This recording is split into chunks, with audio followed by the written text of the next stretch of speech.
नाज़रीन, इलेक्शन का मामला हो या इख्तियारात की जंग हो, कानून बदलना हो या आइन या फिर अदलिया में जजेस की तैनाती करना हो, हर मामले पर पाकिस्तान की पॉलिटिकल पार्टीज़ में हमेशा एक डिवीज़न रही है और आज भी है, और आज भी एक सियासी लड़ाई चल रही है। लेकिन भारत की तरफ से पहलगाम वाक़े को पाकिस्तान से जोड़ना, जंगी धमकियाँ देना, इस पर पाकिस्तान की तमाम सियासी जमातें आपस में इख्तलाफात भुलाकर एक पेज पर ज़रूर हैं और भारत को ये वाज़ेह पैगाम दे रही हैं कि पाकिस्तानी कौम अपनी मुसल्लह अफवाज के साथ खड़ी है। अगर इंडिया ने कोई एडवेंचर किया तो मुंह तोड़ जवाब दिया जाएगा। आज सेनेट में भारत की आबी जारियत यानी दरियाओं का पानी बंद करने के ऐलान के खिलाफ एक मुतफ़िका करारदाद मंजूर की गई। इस करारदाद के लिए भी हुकूमत और अपोजिशन हम आवाज़ होकर भारत को ललकारती नजर आई। पूरी कौम इस वक्त एक है भारत के खिलाफ। नाजरीन, कौमी बयानिए के साथ खड़ी पाकिस्तान तहरीक इंसाफ जहां इस नाजुक सूरत हाल पर पार्लियामेंट का जॉइंट सेशन बुलाने का मुतालबा कर रही है, वहीं उसने एक बार फिर इमरान खान की रिहाई का मुतालबा दोहराया है। PTI का ये मानना है कि इन जंगी हालात में कौमी इत्तफाक़ राय पैदा करने और पूरी कौम को इकट्ठा करने के लिए इमरान खान की रिहाई ज़रूरी है। PTI के सेक्रेटरी जनरल सलमान अकरम राजा कहते हैं कि जंग तो सिपाहियों ने लड़नी है, हम पाकिस्तान के सिपाहियों के साथ खड़े हैं।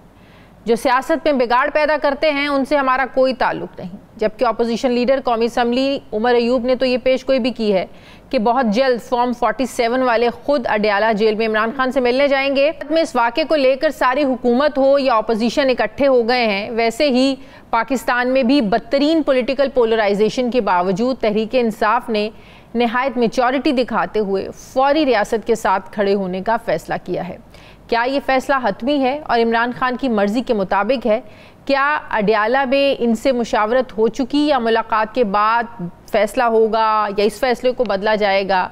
इसी पर मैं बात करूंगी। मुझे ज्वाइन कर रहे हैं तहरीक इंसाफ के सीनियर रहनुमा शेख वकास अकरम साहब, मरकज़ी सेक्रेटरी इत्तलात हैं। अस्सलाम वालेकुम, बहुत बहुत शुक्रिया शेख साहब आपका। शेख साहब, ये तो बड़ी ज़बरदस्त बात है कि सियासी इख्तलाफात हों, 100 इख्तलाफात हों, लाख इख्तलाफात हों, लेकिन जब बात आएगी कौमी सलामती पर और धमकियां देगा भारत तो सारी पॉलिटिकल इलीट जो है, पॉलिटिकल जमातें जो हैं, वो एक पेज पर इकट्ठा होना बहुत ज़रूरी है, जो हमें एक मैसेज मिल भी रहा है। लेकिन जो बात सलमान अकरम राजा साहब कर रहे हैं कि जो सियासत करते हैं, सियासत में बिगाड़ पैदा करते हैं, उनसे हमारा कोई ताल्लुक नहीं, वो किसकी तरफ इशारा कर रहे हैं? देखें, ये तो गालिबन वो हुकूमत का ही कह रहे होंगे और किसका कह रहे हैं। मगर ये बात मैं थोड़ी सी आपके सवाल से मुझे एक चीज समझ आई। हम हुकूमत के साथ नहीं है, ना हुकूमत के स्टांस को हम वो करते हैं। हम तो ये समझते हैं कि जिस तरीके से हिंदुस्तान को फौरी जवाब देना चाहिए था इस बुज़दिल, नालायक और निकम्मी हुकूमत ने, उसमें 1.5 दिन का डिले किया है। उनकी धमकियों के 1.5 दिन के बाद ये 4 ऐसे अनवांटेड चेहरे जिनको ये कौम देखना नहीं चाहती है, वो टीवी के ऊपर बैठ के एक नैरेटिव बिल्ड करने की कोशिश कर रहे थे और ये एक स्टूपिड हरकत है। इनको फौरी रिस्पॉन्ड करना चाहिए था। लीडरशिप का वैक्यूम है, इनको समझ ही नहीं आ रही थी कि इन्होंने क्या करना है, किस तरीके से डील करना है और क्या इनके मुंह से अल्फाज निकल रहे थे और ये क्या कर रहे थे। सो हम हुकूमत को सपोर्ट नहीं करते हैं, बिल्कुल हम इस बात को अर्ज करते हैं कि बिल्कुल this is time to unite as a nation, this is time to be unified as a nation and support उन जवानों को जो इस मुल्क की हिफाजत के लिए लड़ रहे हैं, हुकूमत को नहीं। वो बिल्कुल उन्होंने कहा जो बिगाड़ पैदा करने वाले हैं उनको नहीं। और वो सिपाही जो लड़ता है बॉर्डर पे पाकिस्तान के लिए, उसकी माओ को भी सलाम है।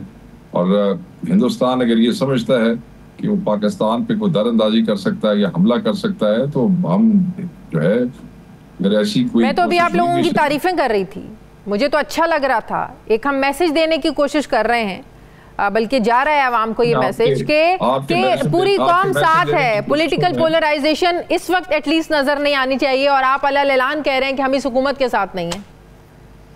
मैं अलग ऐलान कह रहा हूँ, आपके एक अच्छे बयान की वजह से हमने को अपनी पॉलिसी तो नहीं तब्दील कर रही ना। आर पॉलिसी हम एज अ कौम इकट्ठा होने को बिल्कुल जो है वो प्रमोट करते हैं और कह रहे हैं कि this is a time to be united as a nation, ताकि जो हमारे जवान वहां पे लड़े इन हिंदुस्तानी फौजियों के साथ, तो उनको एक कॉन्फिडेंस हो कि कौम उनके पीछे खड़ी है। मगर कौम ये स्टोलन मैंडेट वाले फॉर्म 47 वाले डाकुओं के पीछे नहीं खड़ी, इसलिए ये कौम को यूनिफाई नहीं कर सकते। कौम को यूनिफाई सिर्फ एक ही आदमी कर सकता है, जिसका नाम इमरान खान है। तो इस मुश्किल वक्त में अगर कौम को यूनिफाई करना है तो सबको इकट्ठा होना पड़ेगा ना। ऐसा तो नहीं हो सकता कि इमरान खान को निकालें ना जी, इमरान खान को निकालें ना, ये क्या बात है? इमरान खान को बाहर निकालें, वो कोई हकी केसों के अंदर पड़ा हुआ है, नाहक केसों के अंदर पड़ा हुआ है। अगर इस वक्त भी रियलाइजेशन नहीं है, एक तरफ आप कहते हैं कौम यूनाइटेड हो जाए और सबको वो कॉन्फिडेंस मिले, और दूसरी तरफ आप उसकी बहनों, उसके रुफका और उसके वकीलों को नहीं मिलने देते, ये क्या आप क्या समझती हैं? तरीके इंसाफ वाले इंसान नहीं है?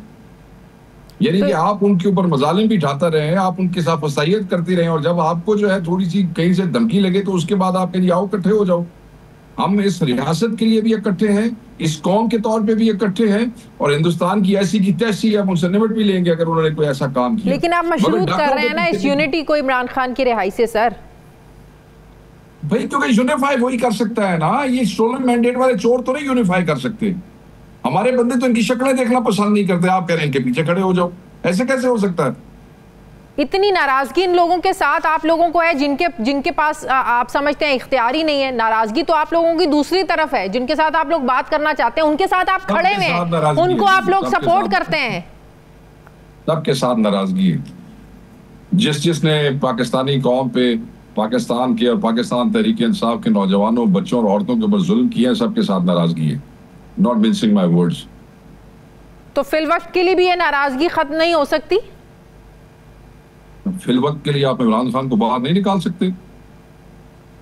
अच्छा, थोड़ी देर के लिए निकाल दें, ये इस चैलेंज से निपटने के लिए। नहीं, इमरान खान ने को बंदा मारेगा जी। कौम यूनाइट करनी है तो एक ही आदमी जो यूनिफाई कर सकता है, उसका नाम इमरान खान है। कड़ो बाहर उन्होंने। तो इमरान खान बाहर नहीं निकलेगा तो कौम में यूनिटी नहीं आएगी और हम भारत का मुकाबला नहीं कर सकेंगे। आपके तासुर मिल रहा है भारत का मुकाबला तो भारत का, you don't put your words in my mouth. Bharat का मुकाबला तो हम करेंगे, और भारत का मुकाबला हम करते रहे हैं। इमरान खान की स्टेटमेंट्स आप वॉर मॉन्गरिंग इंडिया के खिलाफ देख लें तो इन लोगों से बहुत ज्यादा बोल्ड है, बहुत ज्यादा तकड़ी है। खुल के इमरान खान बोलता रहा, इनकी तरह चुन नहीं करता रहा, इनकी तरह मोदी का यार नहीं है वो सिर्फ मैं इसलिए कह रहा हूं कि अगर आप कॉन्फिडेंस से काम को करना चाहते हैं, बेहतर तरीके से करना चाहते हैं, तो एक छोटा सा आपने ये इशू है। छोटा सा इशू इसलिए है कि कोई सबूत ही नहीं है, 2 नंबर केसेस हैं। आप कौम को इकट्ठा नहीं करना चाहते, आप चाहते हैं कि आपके मुजालिम भी चलते रहे और उधर से आप कौम भी आपके पीछे लगी रहे। कौम हिंदुस्तान से लड़ लेगी, खुद लड़ लेगी, समझ आई?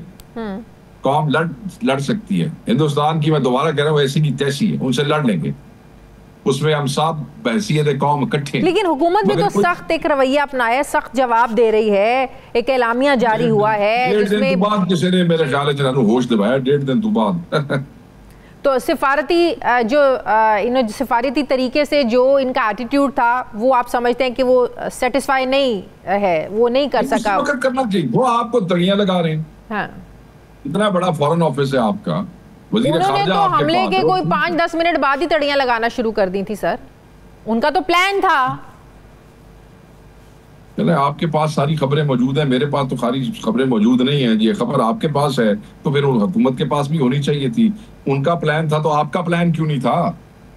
उनका प्लान था तो आपको क्या तकलीफ है? ये इतना बड़ा फॉरेन ऑफिस और इतनी बड़ी वजारतें को किस लिए रखी हुई है? दे देना सी जवाब फिर फौरी। ये कोई पॉलिटिकल मामला तो नहीं है, ये पाकिस्तान की कौमी सलामती का मामला है। इसमें गैर संजीदगी का क्या वो तुक बनता है? तो आप कह रहे हैं हुकूमत गैर संजीदा है इस सारे मामले में? कभी बुज़दिल नलायक लोग ने कॉन्फिडेंस नहीं है। जब कौम का कॉन्फिडेंस नहीं है, मतलब जेडे एमएनए बैठे सन उत्थे तीनों जेडे वजीर बने सन, असि उन्होंने एमएनए नहीं समझते, असि समझते हैं चोर ने जेडे चोरी दे मैंडेट नाल बैठे ने। तो आप उनको आगे से उन्हीं को आप, मतलब वो 3 चेहरे आपने बिठा दिए हैं। तो किसको बिठाते, किसको बिठाते? इधर तो इमरान खान ही बैठेगा जी। तो क्या इंडिया को जवाब देने के लिए इंतजार करें कि इमरान खान को बाहर निकालें? क्या कैसी बातें कर रहे हैं आप? इस वक्त तो एक मैच्योरिटी की जरूरत है। बातें कर रही हैं, आपको मेरी बात समझ नहीं आ रही, आप कैसी बातें कर रही हैं? मैं आपसे सवाल पूछ रही हूँ। मैं आपको नहीं, आप कमेंट साथ साथ कमेंट्री भी कर रही हैं, साथ वाला सवाल भी पूछ रही हैं। नहीं, आप चीजों को जोड़ रहे हैं ना इमरान खान की रिहाई से। तो मैं ये क्या आप कह रहे हैं ना कि उनको जवाब देना है तो इमरान खान को बाहर निकालो, किन लोगों को बिठा दिया? आपने मेरे ख्याल में आपने हमारा शायद एलामिया नहीं पढ़ा। आप प्रोड्यूसर को कहें, वो आपको एलामिया दे देता है, उसको जरा पढ़ लें, हमारे लोगों की स्टेटमेंट्स भी देख लें। राजा साहब की आपने स्टेटमेंट सुना, मैंने बताया ना, सारी स्टेटमेंट मैंने सुनाई भी है सर, मैंने बताई भी है। मैं आपसे सिर्फ ये सवाल कर रही हूँ कि आप कह रहे हैं कि किन चेहरों को बिठा दिया। ऑफिशियली जो चेहरे हैं सर, उन्हीं को बिठाना है ना, उन्होंने ही जवाब देना है ना। तो फिर उनको लोग पसंद नहीं करते। सॉरी, मैं भी पसंद नहीं करता जाती तौर पे, लोग भी पसंद नहीं करते। सबसे बड़ी पार्टी हमारी है, हमारे बंदे उनका चेहरा नहीं देखना चाहते। अब किसी को कोई है खुशी तो बना ले बैठे। We don't accept those faces. तो सर फिर मुज़ाकरात, सर फिर जो मुज़ाकरात की एक कहानी शुरू की थी वो किसके प्रेशर पर की थी? इन्हीं चेहरों के साथ मुज़ाकरात की कहानी शुरू हुई थी ना सर। हमने शुरू की थी, ये चेहरे उनकी तरफ से आए थे। खान साहब ने कहा था कि नेगोशिएशंस कमेटी बैठाई जाए, क्योंकि ये निज़ाम ऐसे ज्यादा देर तक नहीं चल सकता। मुज़ाकरात में हमने अपनी रिहाई की बात नहीं की थी।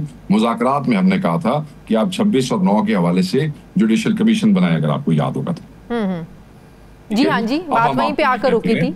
अब हाँ जी, अब हम आपको ये कहते हैं कि बात यह है, एलानिये में वाज़ेह लिखा है कि हम अपनी पाक फौज के जवानों के साथ खड़े हैं।